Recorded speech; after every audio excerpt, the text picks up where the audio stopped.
get started. Okay, do all of you guys have the slides up? Yes, okay. We're going to do this thing for my students who are in class where you are going to like mute yourselves, but then you're going to need to have the sound up when we watch the video because my sound isn't very good. And so it's just going to be fun, but I'll try and remind everybody. Okay, happy Wednesday, everybody. Thursday? Happy Thursday, everybody. Okay, let's review some of the stuff, all the stuff actually we've done this semester, this last 6 weeks, all our work so far, so we're kind of on the same page. We've talked about character, and there's different aspects to character. There's their emotional aspect, there's their physical aspect, how they look, and then there's the psychological aspect, how they think, what motivates them. And then the way we learn about character is through STEEL, what they say, think, their effect on others, their actions, and their looks. And that gives us their perspective, how that character views the world, right? We all view the world differently. You are not, none of you are a 45-year-old white woman with 2 kids. You're just not, right? That's my perspective. That's how I view the world. And, you know, that means I see the world in a certain way. You guys are teenagers, right? You see the world in an entirely different way than I do. And that's your perspective. Characters are the same. They're going to see the world in different ways based on who they are, where they come from. We've talked about setting. That's more than just the place. It is the place, but it's also the time, the year, the season, the geography, the culture. All of that is part of the setting. And we've talked about types of plot. Is it linear? Things happen in order. Is it a mess? So it's nonlinear. Media res, it starts in the middle. Flashback, epistolary, it's a diary entry or letters. And then a framed narrative. Today, we're going to talk about something else. It's called point of view. And this is going to tie in heavily with perspective. All right. So the point of view is how a narrator or speaker tells a story. And this actually is all about power. The way a narrator tells a story gives that narrator the power or the control. So I want you guys to think for a minute, who has the power over your story right now?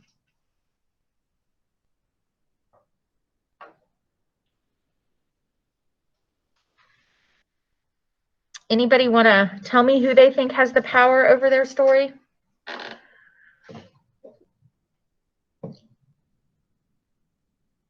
I had a student. Go ahead. Yes, Durga? Who does? Do you? Yeah. Say it one more time, my stupid computer. I, for whatever reason, can't hear you. That probably means the speaker on this computer sucks. Just shaking my head. Okay. I'm not sure what you said, but maybe it was your friends or your parents. Parents, yes. Okay.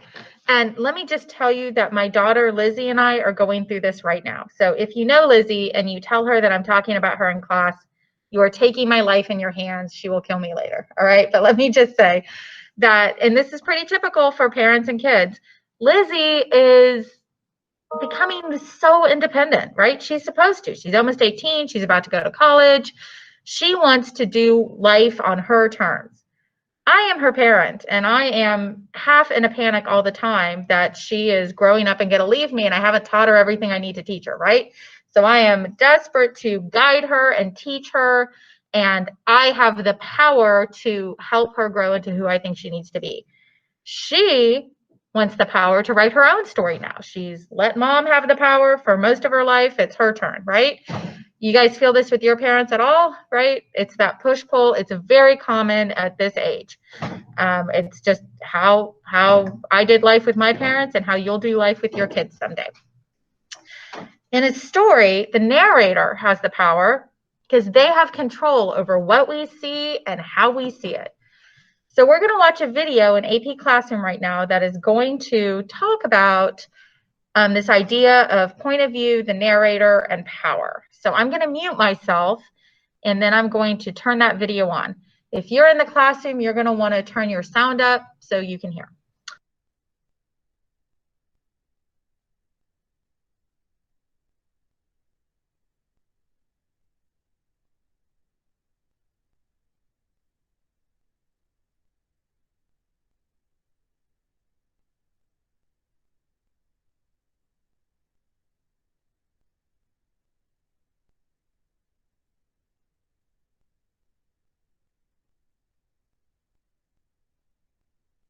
in composition at Miller Place High School, which is on Long Island. And I'm going to follow up from Mr. Escobar. Now, he, just like I'm going to do, we're introducing fundamental concepts to English. I know he talked about character and setting and the events of a plot. I'm here to talk about point of view, specifically how a narrator tells a story. And as we get started, I want you to think critically about what point of view does, because I think it's one of those things that we've always taken for granted. We've always existed on the identification level, whether it's first person or third person. But the key thing from today's lesson, I want you to think about power, because I think the way a narrator tells a story gives that person power. But at the same time, here's what I want to be encouraging. I want you to think about the power that you have as a reader. I'm going to get to that idea a little bit later in this video, but first let's just focus on the narrator and the power that he or she has. What power do they have? A narrator's power, I believe, results from two things. One is their perspective, and that is how they see things, the events of a story. And the other is their position, whether it's intimately connected to the story because it's told from the first person where they are a character in the story, or if it's slightly removed and they're outside the story. And that's where we get third person point of view.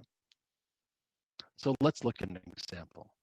And I want to take this abstract concept of point of view and give you something tangible so that you can understand it. So the power from the narrator comes from, as I just said, their perspective. And what I mean by that is how they tell the circumstances of a story is a form of control. And I think that's really important. So I want to use this image of a frame as our example. Here's where I'm going to try to make it concrete. I'm going to give you an example of my son, who's only 9 years old. He just finished third grade. And I try to get stories out of him all the time, just about every day when he comes home from school. So I'll ask him about his school day and what happened. And he tries to frame a story for me that's small and limited. Much like you see here, there's a lot of white space. Because when I say, how was your day? What happened at school? He'll say, not much, which is a typical 9-year-old response. And in not giving me much, he's trying to control what I know about his school day. You may do the same thing. So your parents may ask you about a Saturday football game that you went to. And as you tell this story about what happened, there's going to be some things that you include in that story, such as who you were with, what time the game was. Was it a Friday night game or was it Saturday afternoon? You're probably going to include the sensations. Were you bored at a certain point in the second quarter? And then you came alive in the third quarter when your team started to rally? You'll probably mention if it was home or away. Your parents might know that already, so you might leave that out. You'll certainly mention what was involved, like what you did before the game or at halftime or what you did after the game. And this may be the most important thing. You may talk about what it meant, especially if it was meaningful to you or if it was just something to do on a Saturday.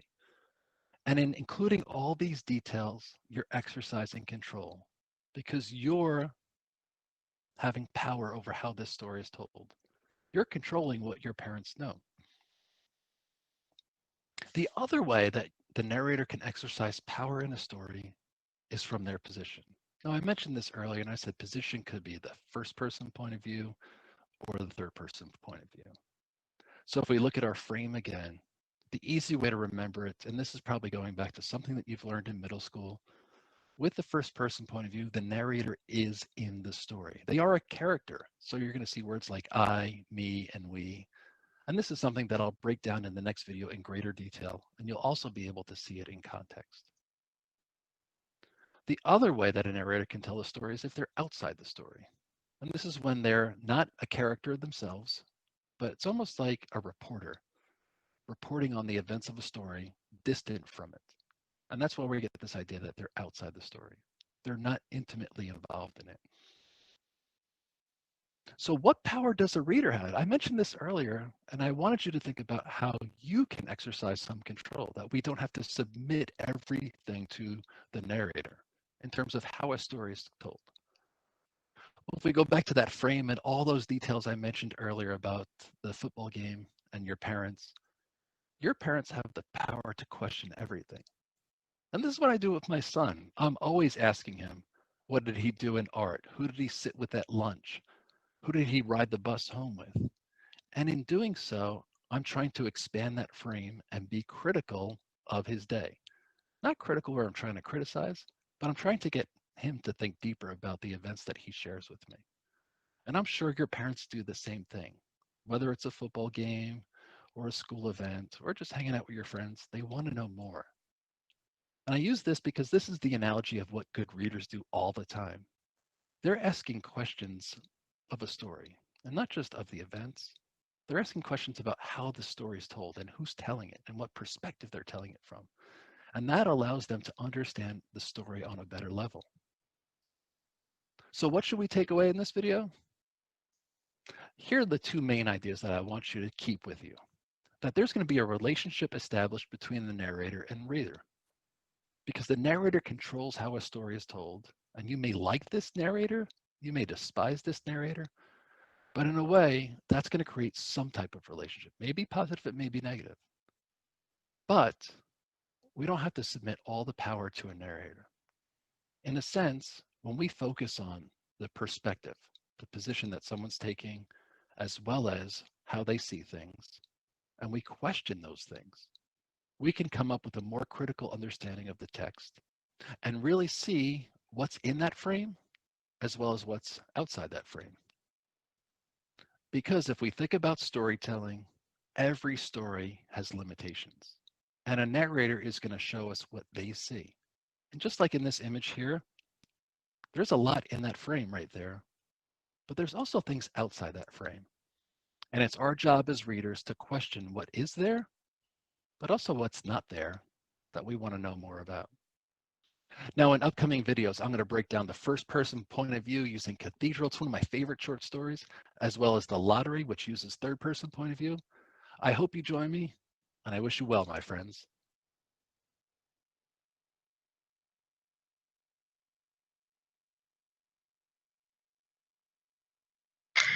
Okay.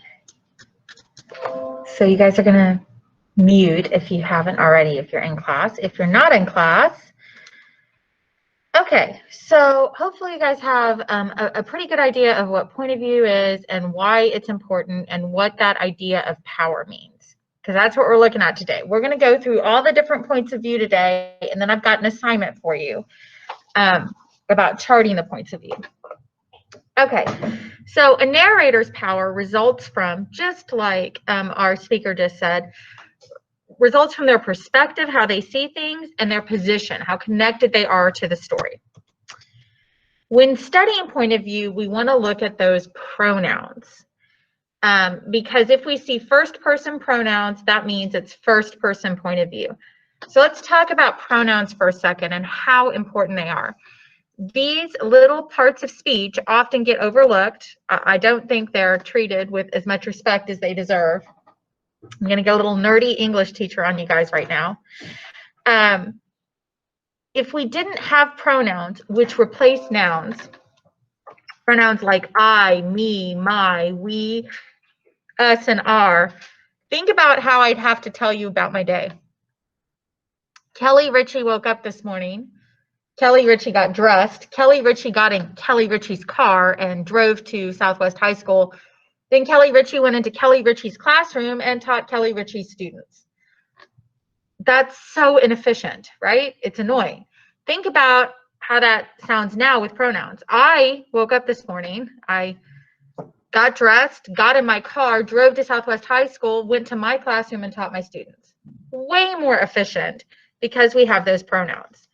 So look at those pronouns. If you see I, me, my, we, us, and our, it's a first person story. If you don't see those pronouns, it's going to be third person narrator. Okay? So that's the first thing you do. Figure out if you are in first person or third person.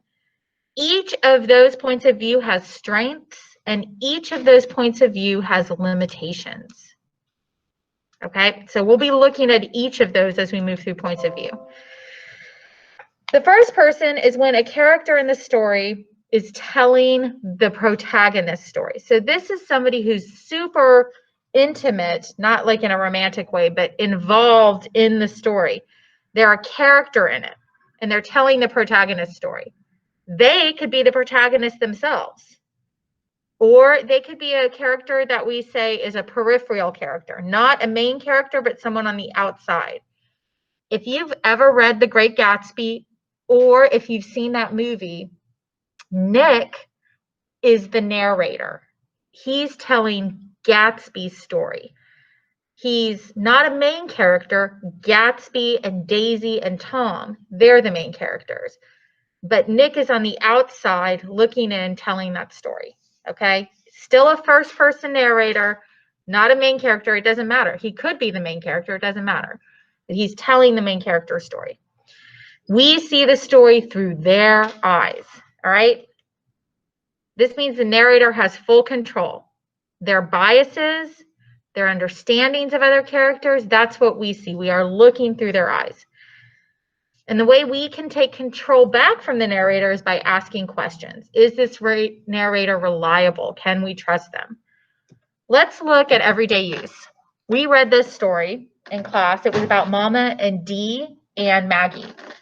And let's look at this paragraph I have here. It's a first person account. I want you to think about how we know it's a first person and what biases are we getting from Mama's perspective.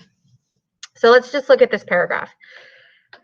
Dee is lighter than Maggie, with nicer hair and a fuller figure. She's a woman now, though sometimes I forget. How long ago was it that the other house burned? 10, 12 years? Sometimes I can still hear the flames and feel Maggie's arms sticking to me, her hair smoking and her dress falling off her in little black papery flakes. Her eyes seemed stretched open, blazed open by the flames reflected in them. And Dee, I see her standing off under the sweet gum tree that she used to dig gum out of. A look of concentration on her face as she watched the last dingy gray board of the house fall in toward the red-hot brick chimney. Why didn't you do a dance around those ashes? I'd wanted to ask her. She hated that house so much. So we're getting this story through Mama's point of view. Is this a fair look at Dee and Maggie? Let me ask it this way. Do you like Dee after reading this paragraph? Genesis is shaking her head. What about you guys online? Do you like Dee? No. Is that fair? I'm not sure. I know Mama seems to be a bit suspicious of Dee. Look at how she talks about her, right? Why don't you just do a dance around those ashes? Okay? Maybe this isn't fair to Dee. We don't know. The story would be much different if it was told from Dee's point of view. It'd be different if it was told from Maggie's point of view. All we get to see is Dee through Mama's eyes, right? And so that is the beauty and the problem with the first person narrator.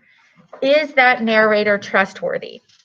I don't know. Are any of us trustworthy? I don't know, right? I'm just not sure, but it's definitely something you have to keep in mind when you're reading the story. Okay, here I've highlighted the first person pronouns. Ariel, absolutely. It just depends on perspective. So the AP literature part of this, like the English part of this is what point of view is it and how do I know? The AP literature part of this is to ask ourselves, okay, why did the author pick this point of view? Why did Alice Walker write this story in first person? Why did she do that? Why not third person? Why not from Dee's point of view? And that's going to go to our rhetorical triangle where we ask ourselves, well, what was Alice Walker trying to accomplish? And Alice Walker must have felt that telling the story from this point of view helped her to accomplish that best. That's where we get into that collegiate level, sophisticated literary analysis. It's not just noticing what she's doing, it's asking ourselves, why did she make that choice? So here, she's picked first person point of view, we can tell because of the pronouns. And we can see her biases. D has a nicer hair and fuller figure. That's a bit of a judgment. Maybe not the fuller figure, but the nicer hair for sure is, right?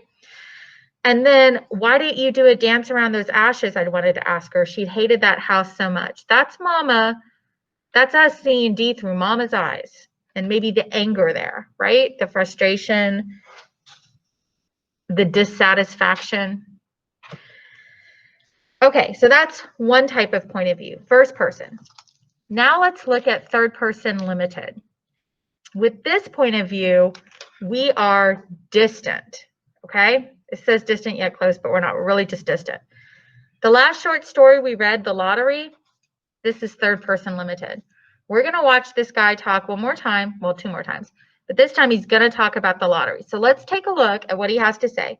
I'm going to mute myself. Students in my classroom, sound up, otherwise you won't be able to hear it. Just whatever sound at the level you're comfortable with.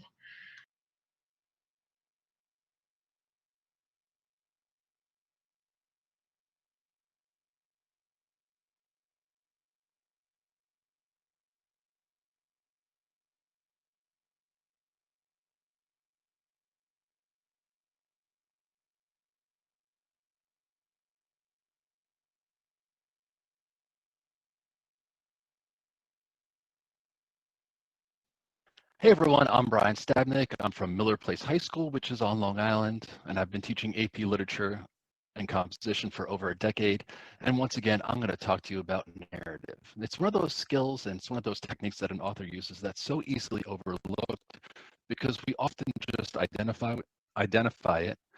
But in this video, like the others I've done, I'm going to show you why I think it's so important. So let's get started. In today's video, I want you to have 3 key things that you learn and 3 key things that you take away.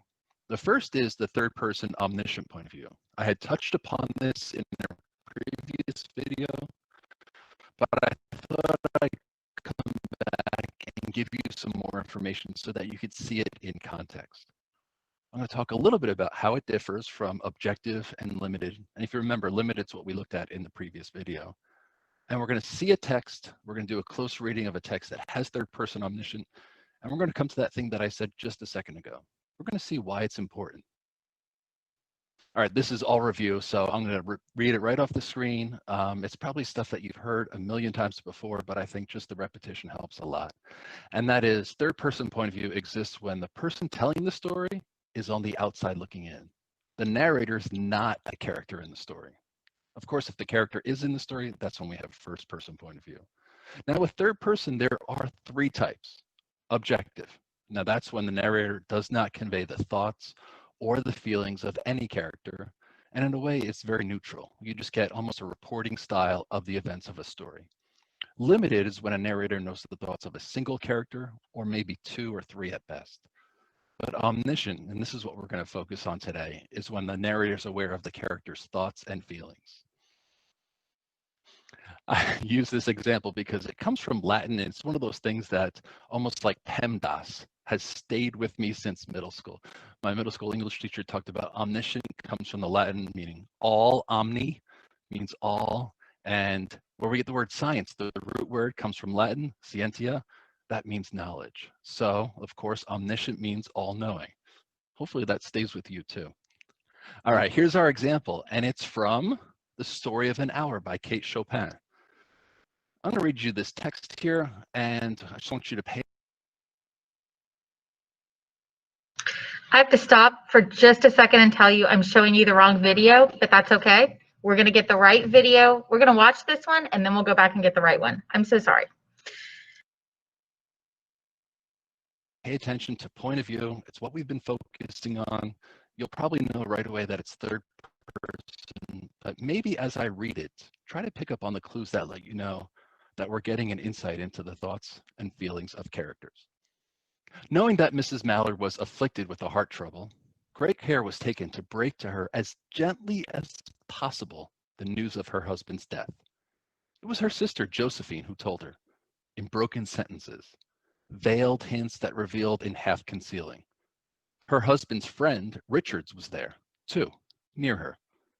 It was he who had been in the newspaper office when the intelligence of the railroad disaster was received. with Brentley Mallard's name leading the list of killed. He had only taken the time to assure himself of its truth by a second telegram, and had hastened to forestall any less careful, less tender friend in bearing the sad message. Now, I want to focus on that very first part of the very first sentence, knowing that Mrs. Mallard was afflicted with a heart trouble. From the start of the story, we're getting an insight into what the characters know. We know what they know, that she has a heart trouble. And of course, this is the first bit of evidence that's going to direct me to the point that this is third person omniscient. There's one more thing that I want you to focus on. It's right there. He had only taken the time to assure himself. There's no way we would know that if we didn't know his inner thoughts, because it's not something that he said, it's not something that he did. It's a feeling, it's a thought that he had. So from these two pieces of evidence, I'm getting an understanding that we have a narrator that knows the thoughts and feelings of characters. We also see here a little bit later in the story, and this is in reference to Mrs. Mallard. This is after she's received the news of her husband's death, and she thinks to herself, there would be no one to live for during these coming years. She would live for herself. There would be no powerful will bending hers in that blind persistence with which men and women believe they have a right to impose a private will upon a fellow creature. A kind intention or a cruel intention made the act seem no less a crime as she looked upon it in that brief moment of illumination. How do we know it's third person omniscient? So we're getting the thoughts of another character. I said that from the beginning, but we know what's going on in her mind, that there would be no one to live for during these coming years. We also learned that there would be no powerful will bending hers. This seems really close and intimate, like we're getting deep inside her mind as to how she's processing this news of her husband's death.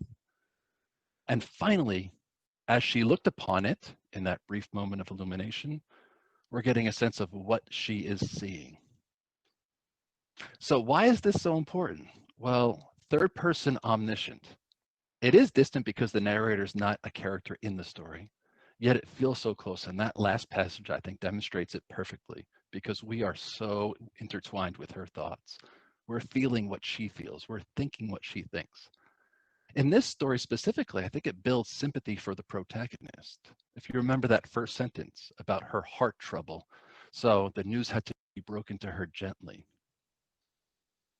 And here's, I think, a key thing, especially in the story of an hour. It creates tension between what other characters see. I think they see her grieving and what we know, that she's not necessarily grieving, but she's thinking something else. So it's almost like in the plays where there's some type of irony. We know something that other people don't. And I think that's kind of cool. All right, what should we take away?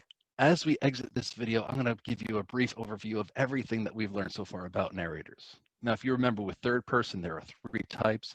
Objective, often when the narrator is neutral. Limited, when the narrator knows the thoughts of a character, a single character, or maybe a few characters. And omniscient, when the narrator's all-knowing.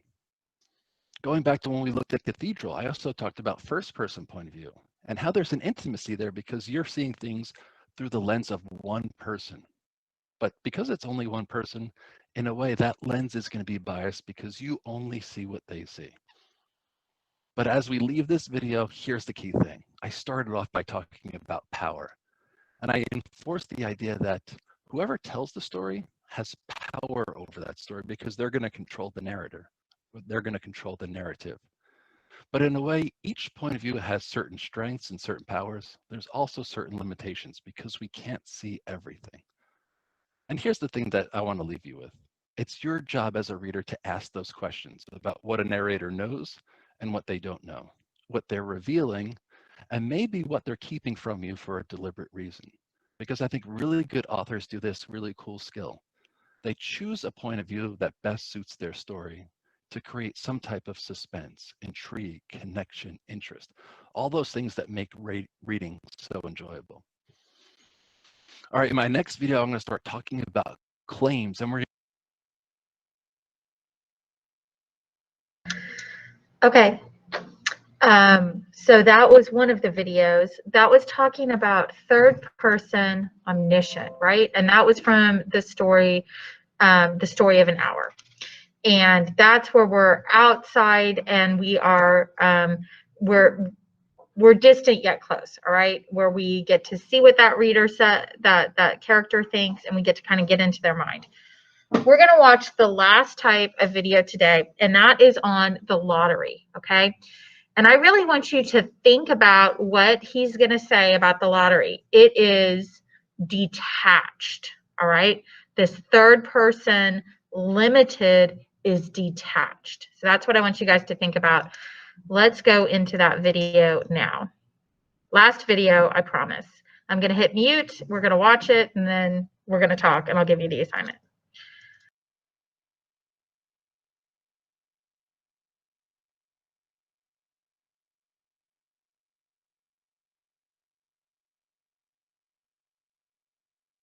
Everyone, I'm Brian Stabnick. I teach AP English Literature and Composition at Miller Place High School, which is on Long Island. And in my previous video, I broke down first-person point of view using Cathedral, a short story by Raymond Carver. Well, in this video, we're going to look at third-person point of view, the various types, and we're going to see it in context. And what I want you to do in this video is to think about how third-person point of view differs from first-person. And just like we did last time, I want you to see its power as well as its limitations. So let's get started. All right, in today's video, 3 big takeaways. Number 1, and this is simple. This is going back to what I did in the previous video. It goes back to what you've done in middle school and high school and probably most of your English classes, and that's identify point of view and know how to recognize it. And specifically, how to identify third person point of view.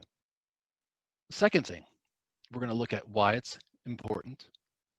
And then the third thing is, once again, we're going to be critical. And we're going to see what are the limitations of the third person point of view. So here we go, definitions. In third person point of view, the person telling the story is on the outside looking in. They are not a character participating in the action of the story. And this is how it differs from first person point of view. With first person, that person is in the story. They are a character. Here, the narrator is on the outside and they're looking in. They're removed from it. And that space, that removal is going to be important. And you'll see why in a little bit. Now, there are 3 main types of third person point of view.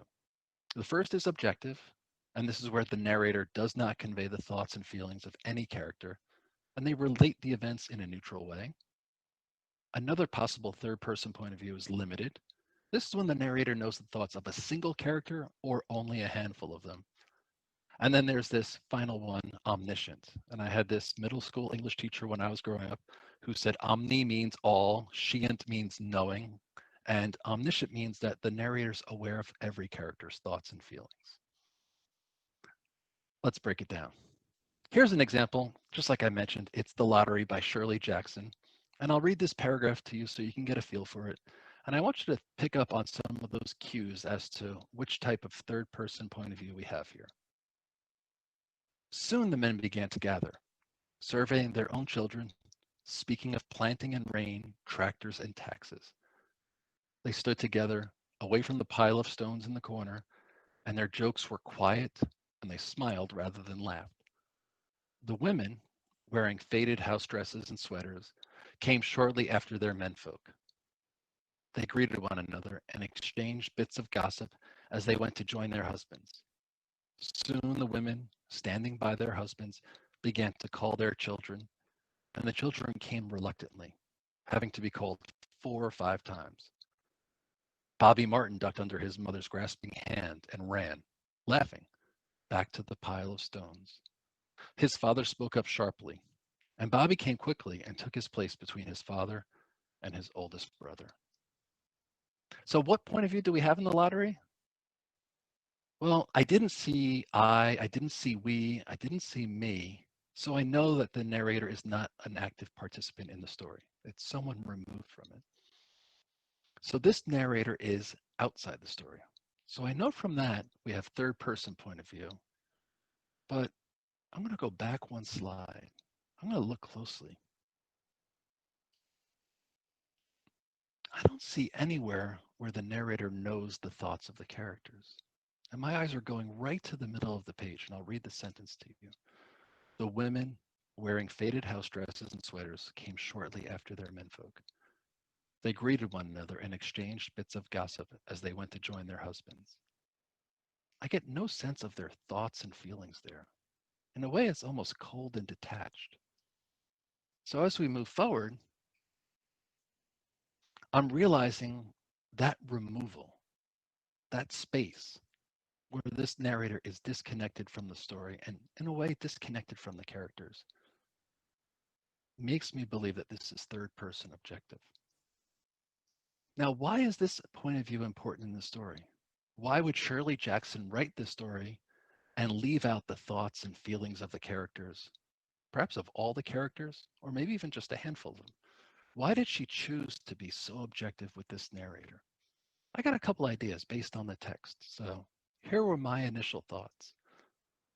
It's that idea that I said before, reading the evidence from the text. This narrator feels distant. This narrator feels detached from what's going to happen.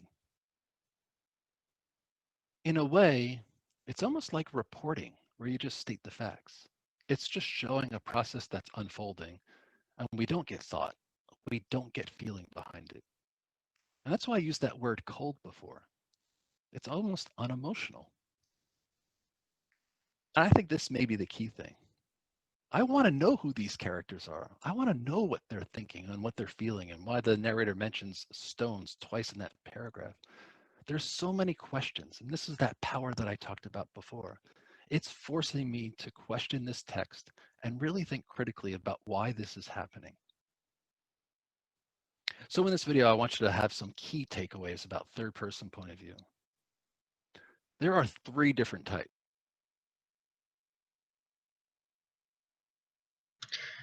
Okay, I'm not going to make you guys watch the rest of that. I think we generally know what he's talking about. Bella, will you put mute? Thank you. Okay, so now that we've looked at the 3 different points of view, we have to remember to ask ourselves, why would the author pick that point of view? And that's what you're going to do. You're going to chart this out. Well, I told you one of the things you have to know is what the author's purpose of the story is. And so I've actually provided that for you guys. If you go into our Google Classroom and you go into Unit 1, the next assignment is point of view. So go in there with me right now. And when you open the assignment, you will see 3 charts for you guys. There's point of view for the lottery, point of view for the story of an hour, and point of view for everyday use. I've also attached links to the story. So if you need to go to the story to pull textual evidence, you can. All right. We've already read the stories, but here they are. Okay. Or you can go into previous assignments and pull up your annotations of them if you want. All right. All of the assignments look similar. Okay. The charts are almost exactly the same. Here's what they look like. You've got a point of view column, a narrator's details, diction and syntax column, the reliability of the narrator, which is bias, and then the narrator's tone or shift in tone. Don't fill out this last column unless you want to give it a try. I'm not grading the last column. We're not there yet. I haven't taught that skill yet, okay? But this is the chart I use all year, so we'll come back to it. I do want you to fill out the first 3. In the very first one, you'll see I've already given you the point of view. Everyday use is first person. You'll see for the story of an hour, it's third person omniscient. And in the lottery, it's third person limited, okay? So then you'll have to find textual evidence that supports that. And then the function. Why did the author pick this? Well, beneath each chart, I've written a statement of purpose. Alice Walker wants the reader to know that sometimes those people who think they value heritage actually don't understand heritage at all, right? In another of the assignments in the lottery, my statement of purpose is, once it pulls up, man, this computer is not as good. I got hosed. Okay, Shirley Jackson wants the reader. That is on video. I'm recording this class. That is great. Yay. Shirley Jackson wants the reader to know that people can commit terrible acts against friends and family simply because they are following the crowd or tradition, okay? So if that's what she's trying to accomplish in the lottery, how does the point of view help her do that? First off, if she had told this story in first-person point of view, it would have been very difficult to read. It was already difficult to read. I saw the faces of the kids were sitting in here when we read it. And when everybody realized that Mrs. Hutchinson was about to get stoned to death, their heads all went like up like that really quickly, looking around like, wait, what? Am I reading this right? This is crazy, right? You probably did the same thing in the moment you realized what was going to happen. Before then, you were like, this feels like the Hunger Games. Is this the Hunger Games? This feels a little bit, it's weird, right? Okay. If we had been able to see in the characters' minds, we would have known what was happening the whole time, and it wouldn't have been as good. That moment wouldn't have been as powerful. Also, if we had seen in the characters' minds, we'd hate these people. You know, think about it. They're murdering people over and over again by stoning them to death, right? So by doing it this way, we got to see kids being kids and Mrs. Hutchinson, oh, I'm sorry I'm late. You know, oh, come on, Tessie. We got to kind of like these characters before we realized that, you know, they're doing this horrible thing. Third person limited is the only point of view that would have let us do that. First person or third person omniscient wouldn't have had the same effect. She had to tell the story in this way in order to have that effect, okay? All right, so I'm going to let you guys fill out these charts, and then you guys are going to turn them in. And that's it. That's all you're doing. There's no question to answer. There's no extra work. You're just looking at point of view. I want to talk just really quickly about the second column, narrator's details, diction, syntax. This is like that perspective look. So what is the narrator showing us? What words are they using? Like for everyday use, Mama is showing us that her children are different. Where's my textual evidence? Dee's always been prettier than Maggie, or whatever that sentence was. Why is she doing that? You know, because she wants us to see Dee as, I don't know, unreachable, Maggie as sympathetic. I'm not sure. Is the narrator biased? What's my evidence for that? Is the narrator leaving stuff out? Why are they leaving that stuff out? So all I want you to do is just think about this point of view. I'm not looking for a right answer. I'm looking for your answer. This is practice, and as we get better at looking at character and setting and plot and point of view, especially as we move through poetry and then into novels and then come back to short stories, by the end of the year, you're going to be so good at this, right? This is your first time looking at point of view. I'm not looking for perfection. I'm looking for some effort in attempting analysis here, okay? I will be here if you have questions. You can stay on and work on it. You can go and work on it. I'm going to walk around the class to help the kids that are sitting in here just to make sure they're on the right track. If you need me and you don't see me here, just yell out Miss Ritchie and I'll come right back over to the computer. So if you feel like you got it, have a great day, and I'll see you on Monday. If you don't feel like you have it, stick around.